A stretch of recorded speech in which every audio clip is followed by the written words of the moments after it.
Bienvenidos al podcast Consejos Divinos. Gracias por escuchas, por acompañarme una vez más. En este episodio quiero hablarte de los 3 enemigos del cristiano. No es algo que se me ocurrió, no es algo que estoy inventando.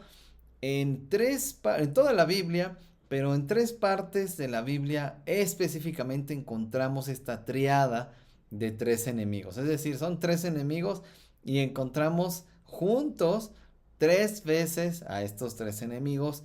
Y fíjate, uno de ellos es Génesis 3, en el relato de la Biblia en el que habla de cómo el hombre y la mujer cayeron en pecado.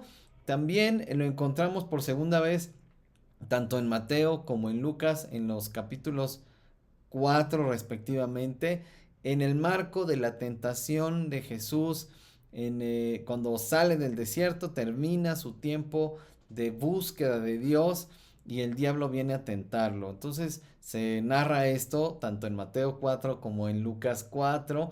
Y luego lo encontramos nuevamente en la primera carta del apóstol Juan, en el capítulo 2.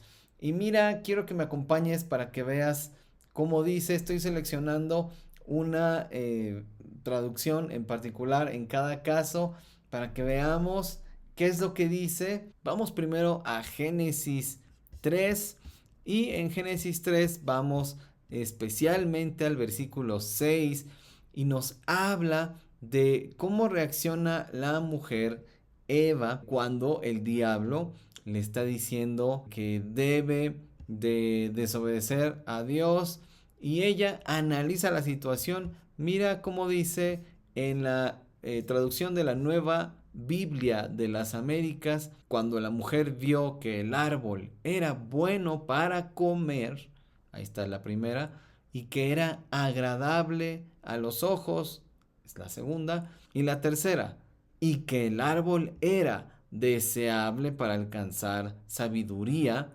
tomó de su fruto y comió. Y aquí el contexto obviamente es el fruto de la ciencia del bien y del mal, el fruto del árbol que Dios prohibió que comieran tanto él como Eva, la mujer que Dios le dio. Ellos desobedecen y comen del fruto. Esa es la Nueva Biblia de las Américas. Ahora quiero que vayamos a la traducción de Dios habla hoy. Dice: la mujer vio que el fruto del árbol era hermoso, ahí está una, y le dieron ganas de comerlo, la segunda y la tercera, y de llegar a tener entendimiento. En la Biblia de las Américas dice alcanzar sabiduría, y aquí dice llegar a tener entendimiento. ¿Sí? Son como 3 etapas del mismo proceso.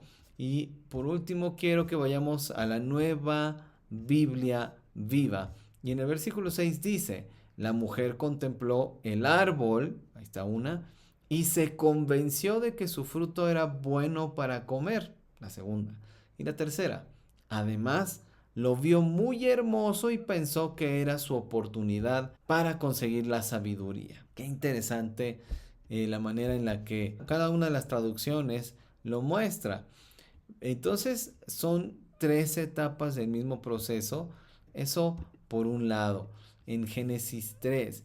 Y si nosotros vamos a Mateo 4, por cuestiones de tiempo, vamos a quedarnos con Mateo 4. Y aunque Lucas pues es muy similar. Y hablando de cómo el diablo tienta a Jesús, el contexto es que Jesús va al desierto, llevado por el Espíritu, y dice que para ser tentado por el diablo. Pero dice el texto que después de que ayunó Jesús 40 días y 40 noches, entonces el Señor tuvo hambre. Es en ese momento de debilidad en el que el diablo se acerca a Jesús para tentarlo. Y dice la Nueva Biblia de las Américas en el versículo 3: y acercándose el tentador le dijo: si eres hijo de Dios, ordena que estas piedras se conviertan en pan. Pero Jesús le respondió: escrito está, no solo de pan vivirá el hombre, sino de toda palabra que sale de la boca de Dios. Y aquí hablando del pan como las necesidades primarias del ser humano, tanto fisiológicas como puede ser el hambre, que el cuerpo ha procesado la comida. Después de un ayuno prolongado, Jesús tiene hambre. Es decir, el pecado pues no es tener hambre, ¿verdad? Si Jesús hubiera convertido esas piedras en pan para comer, Jesús no hubiera pecado en el sentido de que satisfacer una necesidad básica, fundamental, como es comer, pues eso no es pecado, sino las motivaciones y los cómos, y sobre todo después de haber sido tentado por el diablo. Pero vamos a ver cómo dice esto mismo en la traducción de Os habla hoy. Y dice desde el versículo 3, el diablo se acercó entonces a Jesús para ponerlo a prueba y le dijo, si de veras eres hijo de Dios, ordena que estas piedras se conviertan en panes, es decir, en alimento. Y versículo 4, pero Jesús le contestó, la escritura dice, no solo de pan vivirá el hombre, sino también de toda palabra. Me encanta como dice en esta Dios habla hoy, sino también de toda palabra que salga de los labios de Dios. Y miren cómo dice en la Nueva Biblia Viva. Y el diablo se le acercó. Si eres el Hijo de Dios, le dijo, haz que estas piedras se conviertan en pan.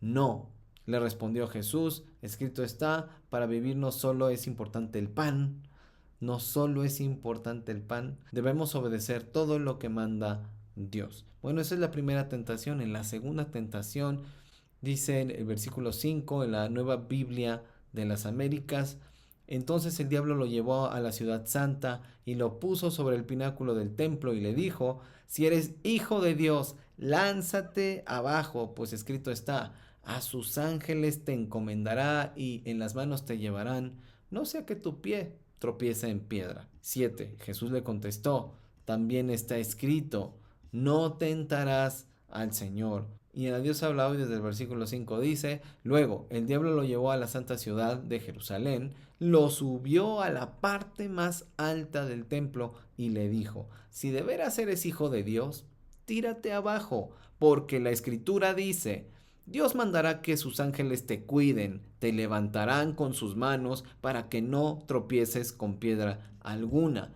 Jesús le contestó, también dice la escritura, no pongas a prueba al Señor tu Dios.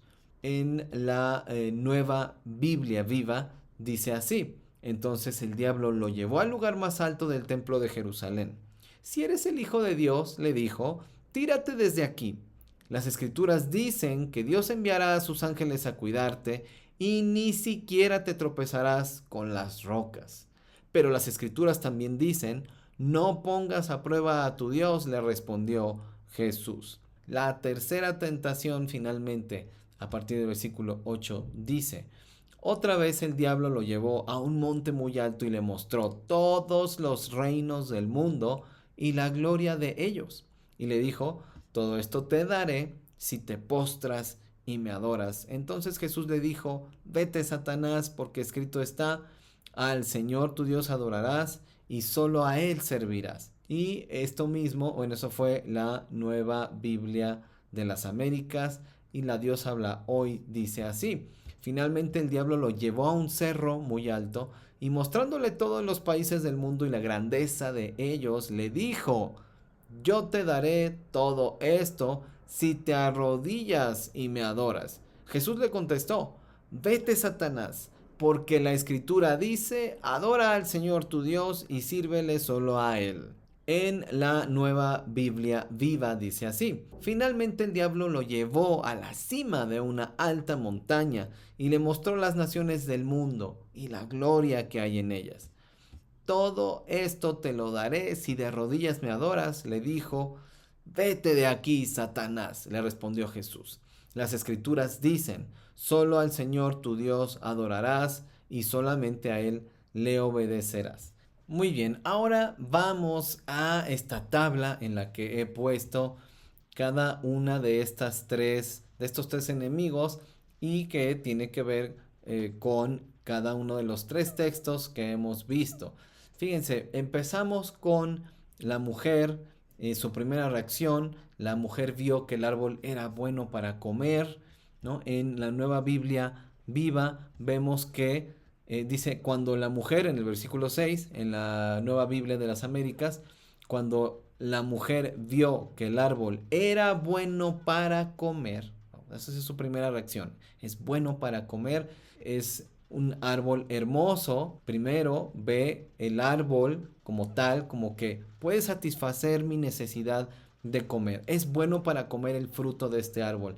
En la Nueva Biblia Viva dice, la mujer contempló el árbol y se convenció de que su fruto era bueno para comer. Esto tiene que ver con la necesidad fundamental del alimento, la necesidad básica de saciar el hambre. Entonces, esa es la primera reacción de la mujer. ¿Cuál es la primera tentación del diablo a Jesús? Que convierta las piedras en pan. ¿Para qué? Para satisfacer su necesidad básica, fundamental del alimento. Bueno, es con ese pretexto con el que el diablo tienta a Jesús. Pero fíjense cómo tiene que ver primeramente con necesidades del ser humano. La primera afirmación de Juan en cuanto al amor al mundo tiene que ver con, en la Nueva Biblia de las Américas, dice, la pasión de la carne. La pasión de la carne dice en la Nueva Biblia de las Américas. A ver, queremos entender mejor qué es la pasión de la carne. Nos vamos a Dios habla hoy y vemos en el versículo 16 que está hablando de lo que ofrece el mundo. Lo primero de lo que habla Juan es los malos deseos de la naturaleza humana. Los malos deseos de la naturaleza humana. Aquí vemos que incluye pues todo lo que pueden ser necesidades y los que pueden ser deseos humanos, necesidades humanas, instintos humanos, pero dice malos deseos de la naturaleza humana, porque Dios nos equipó en nuestra naturaleza humana con deseos buenos. Bueno, simplemente comer, pues es una deseo de la naturaleza humana, una necesidad de la naturaleza humana, pues fundamental. Ahora, podemos convertir esa naturaleza humana, esa necesidad fundamental, en algo malo. Por supuesto que sí, porque dejamos de comer por necesidad y empezamos a comer por pura satisfacción, por pura gula. No, comer sin hambre totalmente en una manera mala, que ya no es una necesidad propiamente, sino un deseo, pero sin que sea una necesidad. Las necesidades fundamentales con las que Dios nos ha creado en nuestra naturaleza humana, se pueden corromper estas necesidades, estos instintos y estos deseos de nuestra propia naturaleza, ¿no? Eso por un lado, y después vemos en la Nueva Biblia Viva que se está hablando muy especialmente de las pasiones sexuales. Y fíjense que llama la atención que así se traduzca, pero bueno, finalmente las pasiones sexuales o el instinto sexual, Dios nos creó con él, es algo bueno, es algo que nos lleva a procrear con nuestra esposa, nuestro esposo, nuestro cónyuge. Podemos usarlo en el orden de Dios de esta manera y disfrutar también, porque además el acto sexual pues implica un disfrute, ¿no? Entonces, sin embargo, aquí vemos este aspecto de lo sexual como algo de la naturaleza humana, pero que puede ser corrompido para darle un mal uso, para darle un uso corrompido. Entonces en este primer paquete, digamos, se está hablando de los malos deseos del cuerpo, de la naturaleza humana, de las piedras que se convierten en pan para satisfacer la necesidad de comer. Y la mujer Eva, cuando mira el árbol, se asegura de que sea comestible el fruto. En un primer momento, el primer enemigo del que estamos hablando tiene que ver con las necesidades humanas que pueden ser corrompidas. Vamos con el segundo paquete, la segunda triada. Primero vemos a la mujer que después de asegurarse de que el fruto es bueno para comer, ella ve que el fruto es agradable a los ojos. Es decir, no solo es comestible, ahora veo que es lindo, que tiene un color atractivo, veo que es deseable y atractivo a la vista. ¿Ok? Eso la mujer, en la segunda reacción de la mujer.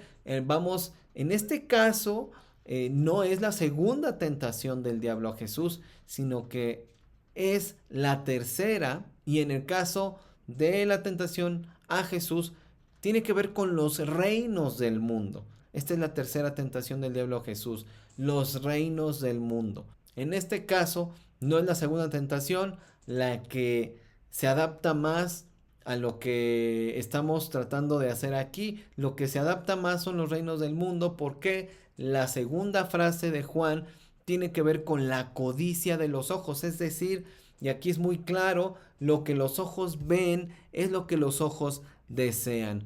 En el caso de la Nueva Biblia de las Américas, está hablando de la pasión de los ojos. En Dios habla hoy, dice el deseo de poseer lo que agrada a los ojos, muy descriptivo. Y la Nueva Biblia Viva habla de el deseo de poseer todo lo que agrada. Bueno, todo tiene que ver con lo mismo. Los reinos del mundo, esta tentación, el diablo le dice a Jesús, mira, si me adoras, te doy los reinos del mundo. Mira los reinos del mundo y su gloria, sus riquezas, mira su civilización, mira la belleza de los edificios, la gloria de los reinos del mundo, el poder de los reinos del mundo. Es lo que codician los ojos, lo que es deseable y atractivo a la vista. Y ese es el segundo enemigo del cristiano. Se nos antoja lo que vemos. Es cuando vemos que nuestro amigo o nuestro vecino, nuestro colega, alguien que tratamos todos los días y vemos que tiene lo que nosotros deseamos. Vemos que la otra persona tiene lo que queremos, lo que anhelamos, lo que codiciamos. Bueno, pues precisamente eso es un enemigo. ¿Y saben qué es lo que codiciamos? Lo que codiciamos es lo que vemos cada día, a lo que estamos expuestos en nuestras rutinas diarias. El auto, el poder, el puesto, el dinero, lo que compra ese dinero, cómo vive la otra persona, el estilo de su ropa, en fin, codiciamos lo que nuestros ojos ven, la gloria de los reinos del mundo, puede ser la gloria de la persona, lo que la persona tiene, esa gloria, ese brillo que tintinea ante nuestros ojos, ese buen aspecto de las cosas que decimos quiero tener esto, quiero tener lo otro. Eso es un gran enemigo porque número uno nos distrae de lo importante, número dos nos impide disfrutar y valorar y agradecer a Dios lo que nos ha dado a cuidar. Por estar codiciando lo que vemos, lo del otro, el reino del otro, por estar codiciándolo, dejamos de apreciar lo que Dios nos ha dado a cuidar. Y fíjense, la tercera triada tiene que ver en el caso de Eva con lo que es deseable para adquirir sabiduría. Es decir, primero dice, pues este fruto se puede comer, el fruto de la ciencia del bien y del mal, se puede comer, es comestible. Dos, está bonito, tiene bonito color, se ve delicioso. Y tres, ve que este árbol, este fruto que da este árbol, pues no solo es comestible, no solo se ve rico, sino que es codiciable para alcanzar sabiduría. Me puede dar la sabiduría, la independencia de Dios que yo quiero y anhelo en el fondo de mi corazón.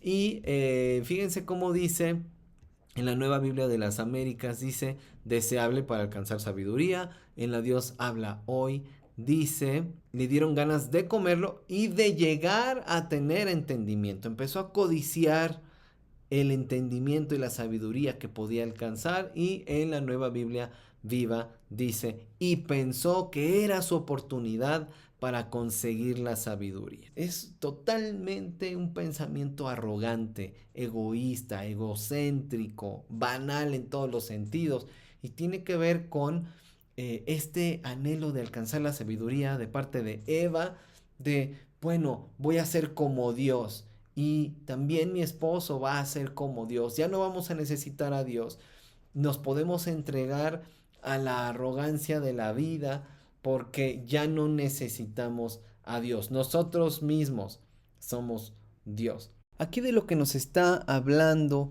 esta tercera reacción de Eva, que finalmente ocurre también con Adán, es el envanecimiento total, es decir, este endiosamiento, esta actitud de arrogancia, de con este conocimiento, con esta sabiduría, vamos a alcanzar la independencia de Dios, y esto hace que sea una actitud de vanagloria totalmente, porque ellos quieren la gloria de Dios. Bueno, en el caso de Eva.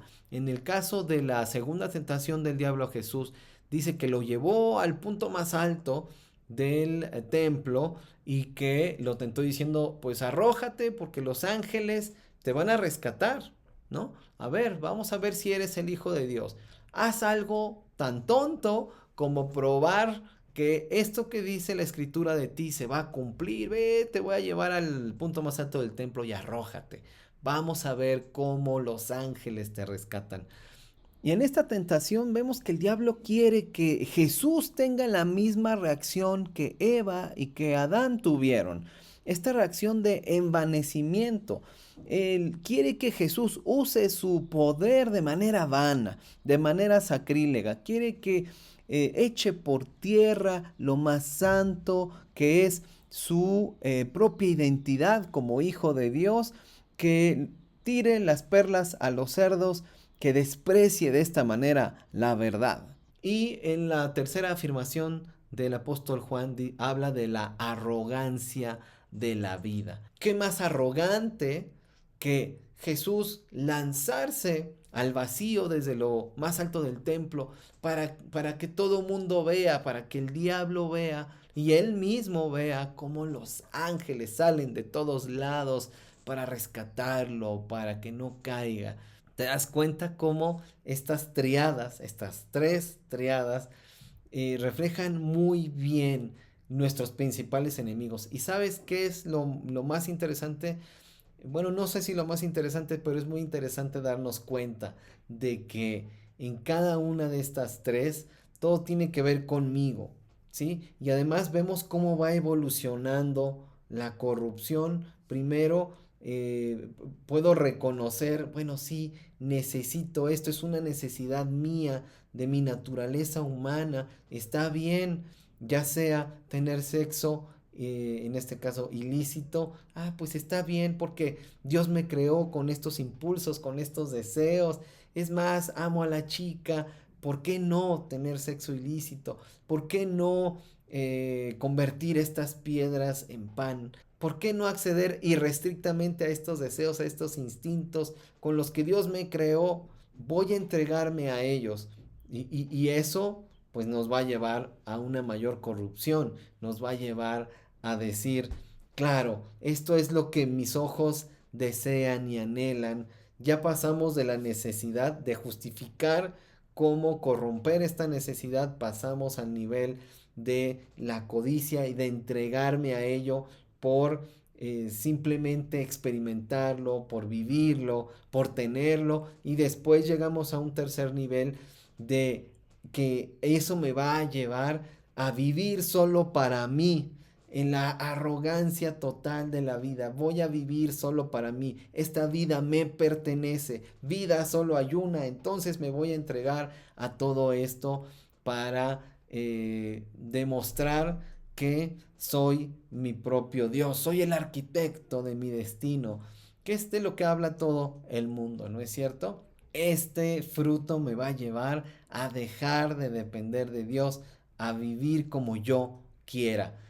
Fíjate nada más cómo opera, y esto es para que nos examinemos, para que nos demos cuenta de que Dios nos alerta a ser sensibles en cuanto a las necesidades que estamos satisfaciendo, cómo las estamos satisfaciendo, con qué motivaciones estamos cediendo ante estas instintos y necesidades y deseos, y quizá estamos justificando cosas pecaminosas, pues con el pretexto de, bueno, es mi naturaleza humana, hay que tener cuidado ahí, y después pues vemos cómo la corrupción crece y justificamos lo injustificable, dejamos de vivir en el orden de Dios. Espero que esta exposición breve, que da para muchísimo más, te haya sido útil. Déjame en los comentarios cómo te ayuda esto a ver tu vida, a ver las decisiones que estás tomando y sobre todo a ver tu relación con Dios. Espero que haya sido de gran utilidad para tu vida. Me despido, gracias por acompañarme hasta aquí, que Dios sea contigo y hasta pronto.